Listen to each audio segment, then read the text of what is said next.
The night was silent until Emma Hayes heard her phone buzz, the sound echoing too loud in her small cabin. She answered, and a trembling voice whispered, "They know where you are." Static cut the words, sharp and jarring. Emma's breath quickened as she froze, staring at the glowing screen. The call ended, leaving her alone in the dimly lit living room. Suddenly, a piercing scream shattered the silence outside. Emma dropped the phone, her heart hammering as she rushed to the porch. The woods loomed, dark and endless, their shadows alive under the silver moonlight. The scream had stopped, but the night air felt heavier. Emma whispered, "Hello?" Her voice cracked. There was no reply. On the ground near the tree line, something gleamed faintly. She stepped closer, her skin crawling, and saw an object etched with strange, unreadable symbols. She hesitated, trembling, knowing nothing good could follow what she had just found. Emma stared at the object on the ground, her pulse roaring in her ears. She whispered, "What are you?" Forrest gave no answer. She crouched slowly, the cold earth seeping through her jeans. The symbols seemed alive, shifting under moonlight. Her hand stopped inches away, paralyzed by fear. A snap echoed from the tree line, sharp like a branch breaking. Emma gasped and whipped her head toward the sound. Nothing moved, but she could feel eyes watching her. She stumbled backward, clutching her arms, and hurried inside, slamming the door behind her. The cabin walls did little to keep out the dread pressing against her. She leaned against the door, whispering to herself, "It's not real. It's nothing." Yet deep down, Emma knew the night had changed forever, and whatever was watching her was far from gone. Inside the cabin, Emma sat at the kitchen table, her phone clutched tightly in her hand. She replayed the voicemail, the voice whispering, "They know where you are," followed by static. Her hand shook as she lowered the phone, heart sinking. She tried to call back, but the line was dead. Emma muttered, "No signal." The silence around her felt crushing, broken only by the ticking clock on the wall. She glanced at the window, curtains swaying with a faint draft.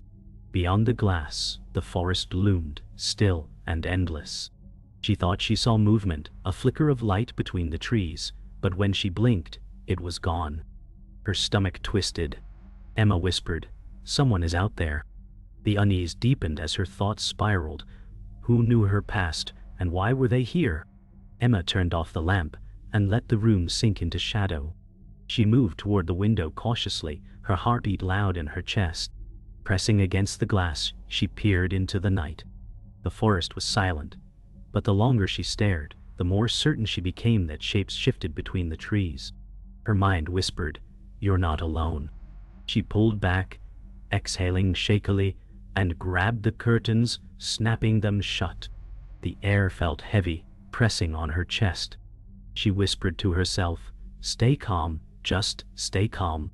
Yet in that suffocating silence, Emma could swear she felt a gaze fixed on her, sharp and unblinking, from the woods outside. Emma sat back on the couch, the cabin's silence unbearable. She hugged her knees, rocking slightly. Every creak of the wood made her flinch. Her eyes darted to the fireplace, its embers faintly glowing. She remembered the scream from earlier, echoing through the night, and shivered. The object she'd seen outside haunted her thoughts. She whispered, "It's connected to me. Somehow it knows me." The thought chilled her to the core. The woods outside groaned with the wind, but beneath it, Emma imagined footsteps circling the cabin. She pressed her forehead to her knees, fighting tears, and prayed the night would end. But deep inside, she knew that this was only the beginning. Morning light crept through the cabin curtains, but Emma felt no relief. Her eyes burned from lack of sleep. She sat at the table, coffee untouched, staring at the glowing object now resting on the wooden surface. She had brought it inside, though every instinct told her not to. The symbols still pulsed faintly, as though alive. Emma muttered, "What do you want from me?" Her voice cracked. She thought about her past, the parts she tried to bury, and dread filled her chest. Outside, the forest looked calm in daylight, but the silence was too perfect. She pressed her palms over her eyes, whispering, "I can't do this alone." For the first time in years, she wished she had someone she could trust, though trust had always betrayed her before. Emma drove into town, her mind racing. She needed to see someone who wouldn't dismiss her fears. She pulled up outside a diner, its neon sign flickering in the daylight. Inside, the clinking of dishes and murmured chatter felt oddly distant. She spotted Mark Turner, an old friend she hadn't spoken to in years. He looked up, surprise flashing across his face. Emma hesitated before sliding into the booth across from him. "I need to talk," she whispered, voice trembling. Mark's brow furrowed as he leaned in. "You look like hell, Emma. What's going on?" She glanced around nervously, lowering her voice. "Something's watching me." The words felt heavy, but saying them made it real. Mark listened quietly as Emma spoke, her words spilling out in short bursts. She told him about the call, the scream, and the strange object marked with symbols. He shook his head, disbelief shadowing his face. "Emma, are you sure you're not imagining this?" he asked. Her eyes narrowed, anger cutting through her fear. "I'm not making it up, Mark. I know what I heard, and something's out there." His silence weighed heavy. Emma's voice dropped, softer now. "Please, you're the only one I can trust." Mark sighed and rubbed his face. "All right," he said reluctantly. "Show me this object." Emma felt a small flicker of relief, but doubt lingered. She knew even trust could twist into betrayal. They left the diner and drove back toward the cabin. The forest pressed close on both sides of the road, the sky dimming as clouds rolled in. Emma gripped the steering wheel tightly, her jaw set. Mark glanced at her, uneasy. "You've changed since we last talked," he said. Emma's grip tightened. "Life changes people," she muttered. The road wound deeper into the woods, silence thick between them. Mark tapped his fingers against the window, trying to break the tension. Emma's thoughts swirled with memories of things she had buried, things she prayed the watcher didn't know. Every mile brought her closer to the truth she feared most, that her past was no longer hidden. Back at the cabin, Emma placed the object on the table for Mark to see. The symbols glowed faintly, casting strange patterns on the wooden surface. Mark bent closer, eyes narrowing. "This looks old," he muttered. Emma crossed her arms tightly, watching him. "It was waiting for me," she said softly. Mark looked up, confusion plain on his face. "What do you mean?" Emma hesitated, then whispered, "It knows me. Somehow it's connected to my past." Mark's expression hardened. "You're scaring me, Emma." She turned toward the window, the forest looming just beyond the glass. In that moment, she knew she had dragged him into something neither of them could escape. Mark traced his finger across the glowing symbols, his brow furrowed in disbelief. "These look like nothing I've ever seen," he murmured.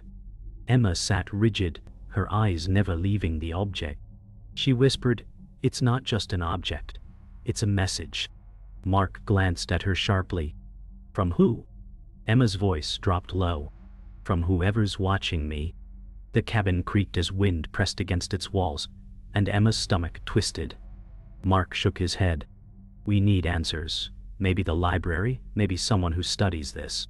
Emma hugged herself tightly. Or maybe it's better not to know.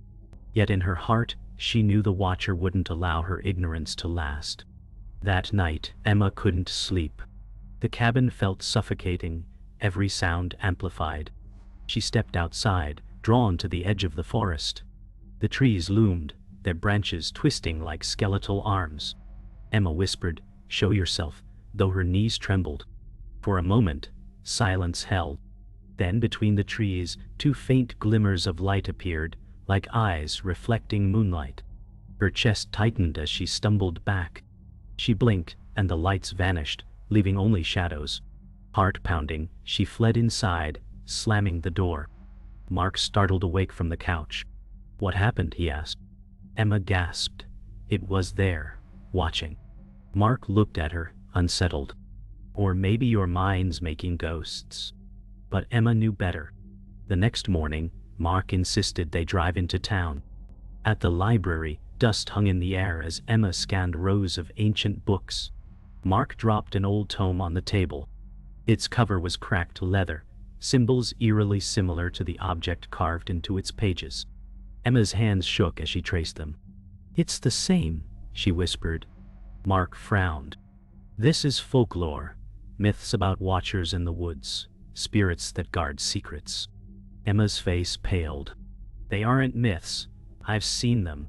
The weight of truth pressed against her chest, and Mark's doubt faltered as he saw her fear. Neither of them noticed the quiet figure watching from the far aisle. On the drive back, rain lashed the windshield, the forest darker than ever. Emma sat silent, her hands clenched in her lap. Mark muttered, "This is too much, Emma. Maybe we should tell someone." Her head snapped toward him, panic flashing. "No. If they know, they'll come faster." Mark gripped the wheel tighter, unnerved by her intensity. Thunder rolled, and for an instant, Emma swore she saw a silhouette between the trees, keeping pace with the car. Her breath caught, hot, hammering. She whispered, "It's following us." Mark glanced at her, worry etched deep. "Emma, there's nothing there." But she knew the watcher was closer than ever. Back at the cabin, the storm raged outside. Emma lit candles as thunder shook the walls. Mark paced nervously. "You're scaring me, Emma. What if this thing isn't real?" She stared at him, voice sharp. "It's real, and it knows me." She stepped closer to the window, candlelight flickering on her face. The forest beyond seemed alive with movement. Mark muttered, "We should leave. Tonight."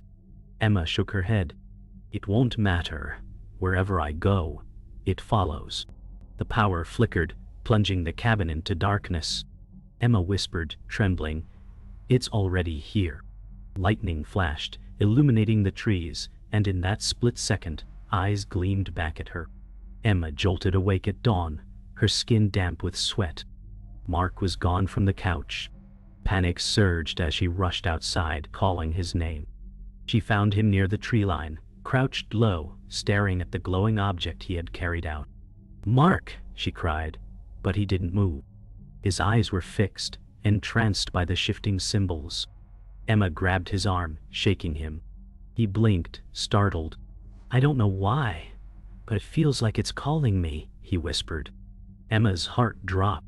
The watcher wasn't only haunting her now, it had found him too. She dragged him back inside, her voice sharp. "Don't ever touch it again." But in her gut, she feared it was already too late. Back inside, Emma cornered Mark with sharp eyes. "Why did you take it outside?" Mark's voice shook as he answered, "I don't know. It felt like I had to." Fear pierced Emma deeper than anger. She whispered, "That's how it gets in." Mark stared at her, unsettled. "What do you mean by in?" Emma turned away, pacing. "It's not just watching, it's choosing." The words hung heavy between them. Mark slammed his fist on the table. "You're hiding something, Emma. This isn't new to you." Emma froze, her face pale. She had no answer, only silence, and silence revealed more than she wanted. The watcher knew the truth. And now, Mark was starting to know too. By afternoon, Emma sat alone outside, staring into the wood. The forest was quiet, too quiet. She remembered her childhood, her father's warnings of eyes in the dark, and how no one ever believed him. Now, the same terror lived in her. A twig snapped, and Emma's breath caught. From the trees, a tall man in a long coat stepped into the clearing. His face was shadowed, his presence heavy. "You shouldn't have touched it," he said calmly. Emma stiffened, fear locking her in place. "Who are you?" she demanded. The man tilted his head slightly. "A stranger, but not your enemy, not yet." His cryptic words chilled her. Nothing about him felt safe. Emma stepped closer to the stranger, her voice unsteady. "You know what this is?" He nodded slowly. "The watcher feeds on secrets. The more you hide, the closer it comes." Emma's stomach knotted, fear and anger mixing. "Why are you here?" she demanded. His lips curved faintly. Because you've already invited it in. Mark rushed out, eyes narrowing at the stranger. Who the hell are you? Then only smirked and turned away. Ask her, he said, vanishing into the shadows of the woods. Mark's voice was sharp. What's he talking about, Emma? What did you do? Emma's silence burned heavier than any answer. The betrayal she feared was already unfolding. The cabin felt smaller that night, the air tense between Emma and Mark. He paced like a caged animal. You're keeping things from me, he snapped. Emma's voice cracked. I didn't want you involved. Mark glared at her, his face twisted with anger. It's too late for that. Thunder rumbled outside, though the sky was clear. Emma whispered, It's here again. Mark moved to the window, scanning the darkness. His breath hitched. Emma, there's something out there.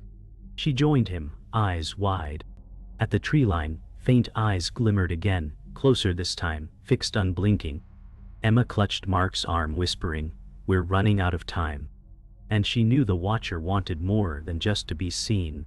Emma and Mark drove into town the next morning, silence heavy in the car. They stopped at the sheriff's office, a building that smelled of old wood and dust. Sheriff Dalton greeted them with a tired stare, his uniform wrinkled, eyes bloodshot. Emma explained the calls, the object, and the eyes in the woods. Dalton leaned back in his chair, exhaling smoke from a cigarette. You two been drinking? He asked, his voice dripping doubt. Mark bristled, snapping, We're not crazy.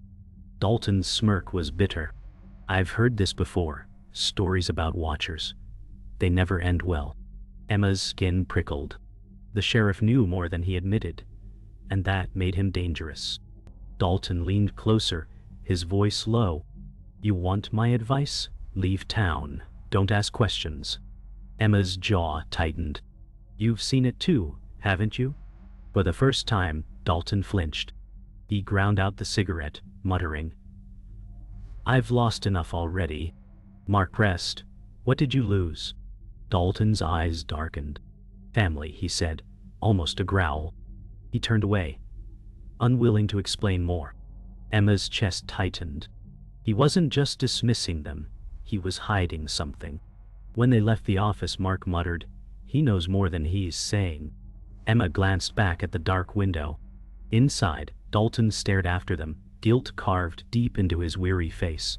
That evening, rain slicked the highway as Emma and Mark drove back. Near the forest edge, headlights caught something on the roadside. Emma gasped, slamming brakes. A body lay sprawled in the grass. They rushed out, rain drenching them. It was a young woman, lifeless, eyes wide in terror.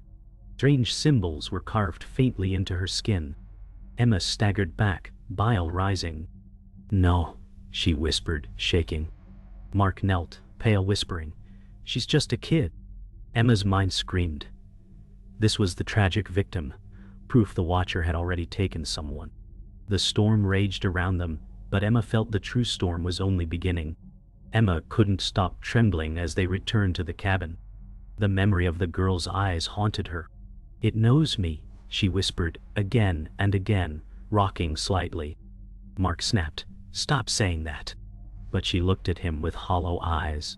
It's true. The watcher doesn't just see, it remembers. Mark froze, realizing the depth of her fear. What did you do, Emma? He asked softly. Her lips trembled, but no words came. Instead, thunder cracked outside, shaking the cabin. Emma turned to the window, where shadows shifted unnaturally. She whispered, It wants me to confess. But confession would mean destroying everything she had built to survive. That night, Emma dreamed of her past. She was a teenager again, running through woods with blood on her hands. Voices screamed behind her, but she kept running. She woke with a sharp gasp, drenched in sweat. Mark sat awake by the fire, watching her with uneasy eyes. Tell me what you're hiding, he demanded. Emma shook her head violently. You don't want to know. Mark's face hardened. I need to know, or we're dead. Her silence filled the room, heavy as stone. A sudden thud rattled the cabin walls, followed by another, louder. Emma whispered. It knows the truth already. Outside, faint glowing eyes pressed closer than ever. Emma stepped into the stormy night, determination burning through her fear. Mark shouted from the cabin door, but she ignored him, clutching a lantern. Forest loomed, branches thrashing in the wind. She whispered, "If you want me, I'm here." Her voice trembled but held steel. The woods responded with silence, heavy and waiting. She pressed deeper, her boots sinking into damp earth, every crack of a twig magnified in her ears. Mark followed reluctantly, muttering curses under his breath. Emma kept walking, her chest tight, until the air thickened around them. The watcher was close. She could feel its gaze cutting through her like a blade. The forest opened into a clearing, rain drizzling through a break in the clouds. A figure stood there hunched, muttering. Emma froze. It was Elias Gray, the eccentric recluse whispered about in town. His long gray beard dripped rain, and his wild eyes locked onto her. "The watcher feeds on guilt," he rasped. Emma's breath caught. "You know about it." He nodded violently. "I've seen it. I've heard it whisper. It knows everything we bury." His laughter broke, cracked and sad. "But it never stops until the truth is paid." Emma felt her stomach twist. Elias wasn't crazy. He was proof of what awaited if she kept hiding. Suddenly, a branch cracked behind them. Emma spun, lantern light revealing Sheriff Dalton, soaked and pale. His gun hung loosely at his side. "You shouldn't be here," he said coldly. Mark stepped forward. "You knew about this all along." Dalton's face twisted. "I warned you to leave." Emma's voice rose, anger piercing her fear. "You lost someone to it, didn't you?" Dalton's eyes flared, pain breaking through his tough mask. "My son," he whispered, then steadied himself. "And I'll make sure it doesn't take me too." His gun lifted, aimed not at the forest, but at Emma. Her heart stopped. The real danger wasn't just the watcher anymore. Emma raised her hands slowly, lantern trembling. "Dalton, don't," she pleaded. His voice cracked, rage hiding pain. "The watcher wants you. If I give you up, maybe it'll stop." Mark shouted, "You're insane." Dalton's finger twitched on the trigger. Suddenly, Elias stepped between them, his arms outstretched. "Killing her won't stop it," he cried. Dalton's face crumpled with fury. "Then what will?" Elias's eyes gleamed with a terrible certainty. "The truth. Only the truth." Emma's knees weakened as the storm howled louder. The watcher's presence pressed against her skin, closer, hungrier, as if waiting for her confession. But some truths cut deeper than any bullet. Lightning split the sky, revealing glowing eyes encircling the clearing. Emma gasped, clutching the lantern. The watcher was here, fully revealed at last, shadows twisting, eyes unblinking, surrounding them. Dalton lowered his gun, horror replacing anger. Elias whispered, "It comes for what you hide." Mark grabbed Emma's arm.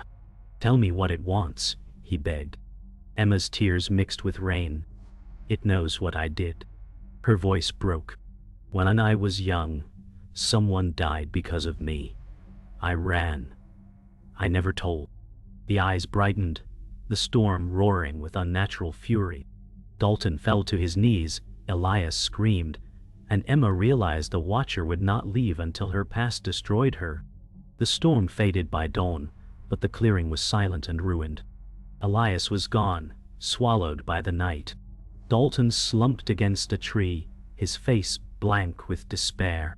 Emma sat on the wet ground, lantern flickering weakly in her hands. Mark crouched beside her, his voice low. "You told the truth. Maybe it's over." Emma shook her head slowly. "It never ends. It only waits." The glowing eyes had vanished, but the memory of them seared her mind. She pressed her palms over her face, her body trembling. Mark reached out but hesitated, unsure if comfort would matter. Emma's secret was out, and yet the watcher still felt near. Back at the cabin, Emma wrapped herself in a blanket, staring into the dying fire. Mark paced, restless. "We need to leave this place," he insisted. Emma's voice was hollow. "It doesn't matter where I go. It follows me." Mark clenched his fists. "Then we fight it." Emma turned her head slowly, her eyes red. "You can't fight something that isn't flesh."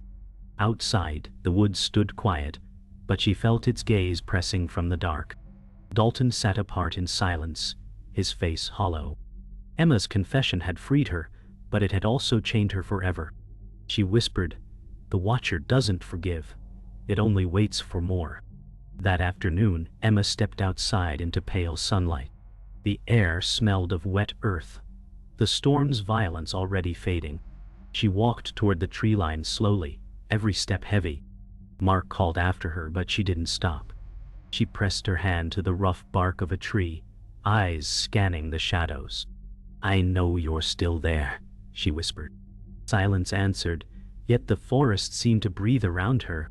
Her heart pounded with dread, but also defiance. For the first time she wasn't running. She turned back toward the cabin, whispering, "If you're watching, then keep watching." But she knew this wasn't a victory. It was an uneasy truce. Inside, Dalton finally spoke, his voice low and broken. "I thought if I gave it someone else, it would leave me alone. I was wrong." Emma studied him, pity flickering through her fear. "It never leaves," she said softly. Mark clenched his fists, furious. "So we're just supposed to live with it?" Dalton's eyes glistened, haunted.